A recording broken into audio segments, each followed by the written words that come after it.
మా వంటగదికి స్వాగతం. మా వంటగదిలో ఈరోజు కొత్తిమీర టమాటా పచ్చడి ఎలా చేయాలో చూద్దాం. పచ్చిమిర్చితో దానికి కావలసిన పదార్థాలు: పచ్చిమిరపకాయలు 10-12, టమాటాలు 5, కొత్తిమీర 2-3 కట్టలు, చింతపండు కొద్దిగా, నూనె 2-3 టేబుల్ స్పూన్లు, ఉప్పు రుచికి తగినంత, తాలింపుకి పోపు సామాన్లు: ఆవాలు, జీలకర్ర, మినపప్పు, శనగపప్పు, ఎండుమిర్చి, కరివేపాకు, 4 వెల్లుల్లి రేఖలు. ఇప్పుడు ఎలా తయారు చేయాలో చూద్దాం.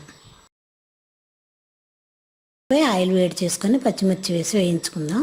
ఇలా ఒకసారి కలిపి మూత పెట్టాలి, లేదంటే ముఖం మీద చిందే ప్రమాదం ఉంది. కాబట్టి 1 నిమిషం అయిన తర్వాత మూత తీసి దీనిలో కట్ చేసి శుభ్రం చేసిన కొత్తిమీర కూడా వేద్దాం.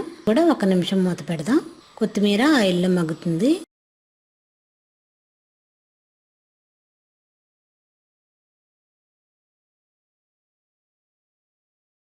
ఇప్పుడు 1 నిమిషం అయిన తర్వాత మూత తీసి దీనిలో కట్ చేసిన టమాటాలు కూడా వేసి మరొకసారి కలిపి టమాటాలు మగ్గేంత వరకు మూత పెట్టి ఉడికించుకుందాం.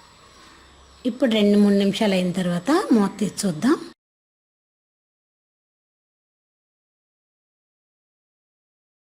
దీనిలో కొద్దిగా చింతపండు కూడా వేసి ఒకసారి కలిపి మళ్ళీ మూత పెట్టి 1 నిమిషం ఉడికిస్తే ఈ టమాటాల్లో ఉన్న తేడంతా ఎగిరిపోతుంది.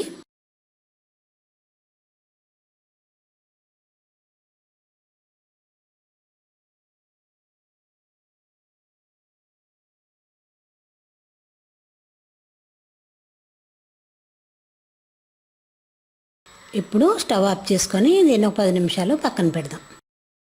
మిక్సీ జార్ తీసుకొని దానిలో మనం వేయించిన టమాటా, చింతపండు, కొత్తిమీర, పచ్చిమిర్చి కూడా వేసి రుచికి తగినంత ఉప్పు కూడా వేసి మిక్సీ చేసుకుందాం.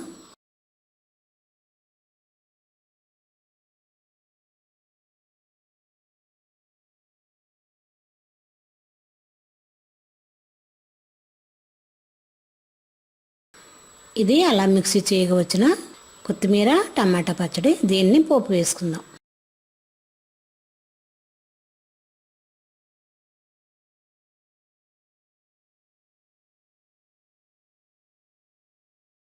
ఆయిల్ వేడి చేసుకొని స్టవ్ పై ఆయిల్ వేడి చేసి ఆవాలు, మినపప్పు,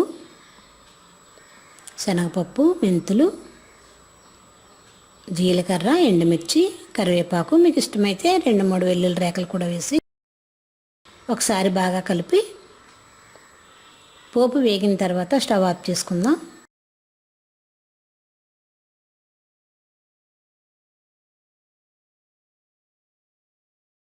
ఇలా వేగిన పోపుని తీసుకెళ్ళి మనం రెడీ చేసుకున్న కొత్తిమీర టమాటా పచ్చళ్ళలో వేసి ఒకసారి కలిపి సర్వ్ చేద్దాం. మా వంటగదిలో ఎంతో సింపుల్గా చేసుకునే కొత్తిమీర టమాటా పచ్చడి రెడీ. మరిన్ని వంటల కోసం మా వంటగదిని సబ్స్క్రైబ్ కాగలరు. ధన్యవాదములు.